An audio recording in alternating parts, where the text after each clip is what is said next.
the blueprint. This is my Shopify dropshipping strategy. So the first thing is, what makes a winning product? So, I have a very detailed product research criteria that I share with my students and that I personally use. The main three criterias for a winning product are: one, is the product a problem-solving product? The second thing is, does it have a high upsell potential? And then the third thing is, does it have a high perceived value? So with a problem-solving product, people will feel like they need the product in their lives and that it solves some sort of pain point that they're facing, and that your product is the solution to their problem. These type of products, these products that kind of solve these goals and hit these pain points, are by far the easiest products to sell, and the highest performing products for the long run. And it's also really important to look for a product that has a high upsell potential, because this will drastically increase the overall profitability of your product, and make you an insane amount of money in the long run.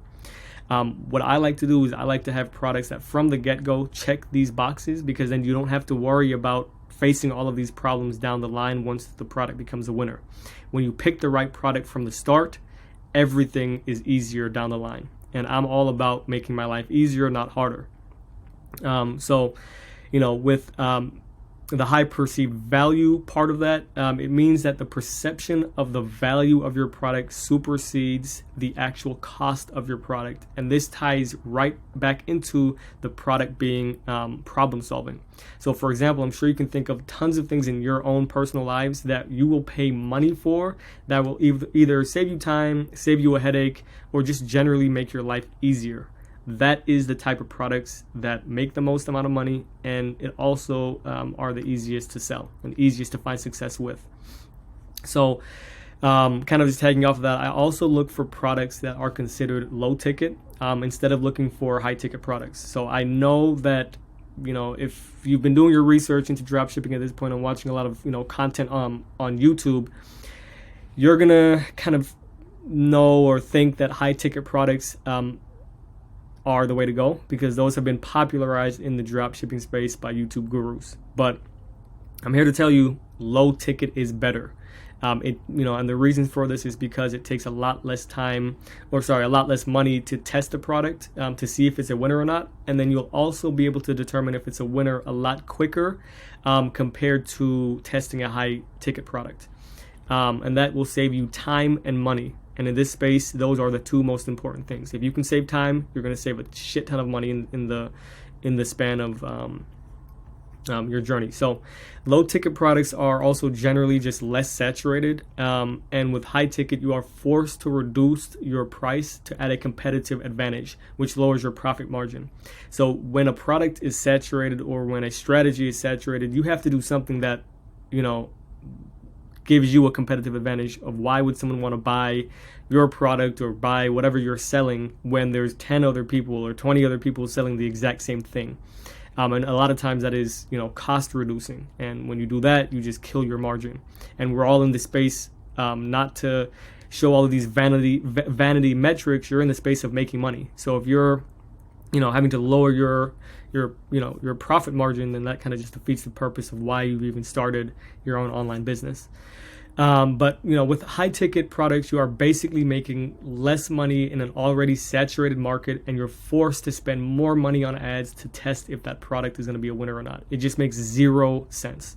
So now when you have a store that is optimized the right way, you can make an insane amount of money with low ticket products. So for example, with the case study that we talked about earlier in the video with Carlin, he ended up generating $44,000 in revenue per month. But in that single month, he generated $44,000, and he profited around $8,000 to $9,000 in his pocket, and that's with a low ticket product, and that's with one product. So, if you're doing this the right way, you can make a shit ton of money, and it's not even hard once you learn the process. I personally wouldn't recommend selling high ticket products until you've at least generated $700,000 in overall sales. Because before that point, you don't have a general strategy down and nailed. and you haven't really truly seen success and how to deal with all of the hurdles that come with that success. And believe me, there are things that you would never have imagined, struggles that you'd be facing once you've seen that success. So just take it from me that, if you haven't seen at least $700,000 in overall sales, start with low ticket. And even if you have, I still recommend starting with low ticket. But I just want you guys to know that success isn't linear. It's not going to be just an upwards trajectory. Success will involve a lot of ups and downs along the way. So just kind of keep that in mind that, even once you've seen your first success, it's not going to just be an upwards trajectory. There's going to be things that cause you to have ups and downs. But the main thing is if you keep putting one foot in front of the other and keep moving forward, you will, see the success and continue to see success in the long run. So that's going to be kind of the winning product part of the strategy. The next thing is going to be the Shopify store creation. So I create one product branded stores to initially test my product on. Once that product becomes a winning product, I then look for other products in the same niche and start testing them on the same store. On the product page itself, I make sure to include GIFs and images of the product being used, and I do that in the product description, obviously. Now, also, you need to be including short paragraphs and bullet points of, how the product is going to help that customer, and you can do that underneath each of those pieces of content. Now, what's really important, and I see a lot of people falling and not falling, but failing to add this, is social proof. So when you add social proof, this will automatically make the customer feel safer and more willing to spend more money on your store. When you add social proof, and if you do it the right way, it gives a very branded appearance to your store. And when something looks trustworthy, when they see that other people are loving the product and spending their money, customers will automatically want to spend their money as well. With social proof, it's a psychological sales hack. Is basically what it is. So think about things that you've bought just because a friend or a family member bought them or recommended them to you. That all falls underneath the umbrella of social proof. The whole reason we even look at the review section before purchasing something online is because you want to validate that product that you are already wanting to buy. You want to validate that desire to buy that product. And again, that's all social proof. Now, having the right amount and right type of social proof will either make or break your store, because a customer's decision making is directly correlated and influenced by the decisions of other people. Hence, looking at reviews before buying something. We all do it. We all want to validate our buying decision, right? So when customers see that other people have bought and loved using your product, they'll automatically want to spend their money, because it not only validates their initial desire to buy your product in the first place, which your ad creative will create that desire, but they also feel like they are missing out by not buying. And if you have that kind of dialed in correctly on your store, you will just I keep saying insane and I keep saying crush it, but you will crush it with insane results if you have this dialed in correctly. So kind of following off of that, make sure to include a convincing review section towards the bottom of your page. This is going to show people using your product, and it's also going to show people explaining how your product solves their pain point. So it's really important to have a good review section, and if you do have a good review section that is optimized correctly, it is a complete game changer. So what's really nice is if you know where to look, you can find all of this content and all of this social proof content and reviews for your specific product on the internet. It doesn't have to be something that you custom make, or you don't already have to have a winning product before you can implement social proof. All of this, if you know where to look, is on the internet, and it's very easy to find and put on your store. Now, once you've identified that your product is a winner, you can create custom content. So, originally or initially, you want to create a very branded feeling store with social proof, but you don't want to spend a ton of money doing it because you don't know if this product is going to be a winner or not, which is why we use content off of the internet initially. Once you've tested this product and there's a proof of concept, or the product is a winning product. I don't know why my camera is doing all these funky emojis and whatnot, but anyway, once you've identified that it's a winning product, then you can invest a little bit of money and create custom content. Once you've identified that your product is a winner, you can create custom content. But as you start, you can create an extremely branded looking store that looks like a multi-million-dollar brand in literally 3 to 4 hours. It's not something that is, super hard to do. The store creation part is the easiest step. Once you've learned the key concepts and the components and you've done it a few times, and you understand what makes a high converting store, it will be super easy. And it's just going to come in time. It's not going to be something that you instantly learn, but the more you do it, the easier it will get. So the third step out of the 4 is the ad creation, or the ad creative creation. So adding on to kind of the whole social proof concept, this has never been more necessary than when you are creating your ad creatives. Social proof is the key ingredient in making a high converting ad creative. So firstly, I recommend doing video creatives, not still photos or carousel images. I recommend doing actual video creatives, and having them in the user generated style format. And this is otherwise known as UGC, stands for user generated content. But UGC ads are ads that show the product being used by a person that is perceived to be the customer or a customer. So, for example, if you are selling baby shoes, you should include moms using your product and babies using your product because it targets your ideal buying demographic, which also will be moms for this product, right? And babies. So make sure to really dial in and make sure that you're not, selling a certain product to the wrong demographic or showing that that wrong demographic using your product. But customers will see themselves in the person that they see in the ad creative. So if you show a mom in the ad creative for a baby shoe product, 9 times out of 10 moms will be the one buying this type of product. And when they can see themselves in the person that they see in the ad creative, you've already done 8 out of 10 job on the selling process. You've already pretty much sold the product because your potential customer can see themselves buying the product. So this is kind of just tagging off to what I just said, but when customers see themselves in the person that they see in the ad creative, this is the best type of marketing. When you are able to get a person to see themselves as the buyer, you've already sold them on the product, and the rest of their buying process should be easy. Now, you do need to know that the ad creatives are the most important part of your dropshipping business. This will be the customer's first point of contact that they have to your brand or to your product. So it needs to be, your ad creative needs to be done correctly. If it's not, it will either make or break the entire system.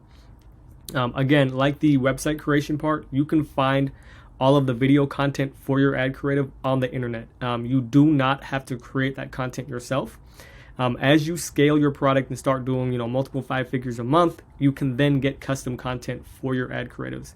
And it might come to a shock to you, but those numbers may seem unattainable. 5 figures a month may seem unattainable. And I get it because I felt the same way before hitting those numbers.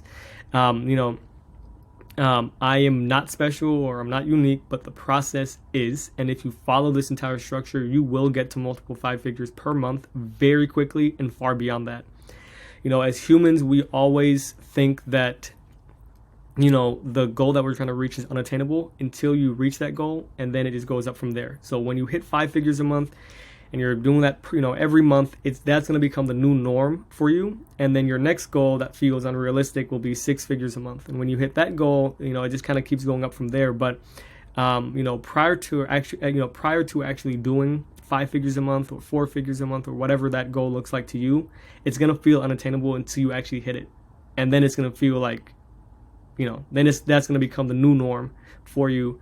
And then you're going to, proceed to your next goal. But coming back to the actual structure itself, I'm not gonna lie, the ad creative is the hardest part of the entire process to get down and nail, because there's a very particular way that you need to be structuring the ad creatives, and you also need to be extremely selective of the type of content that you include in the ad creative.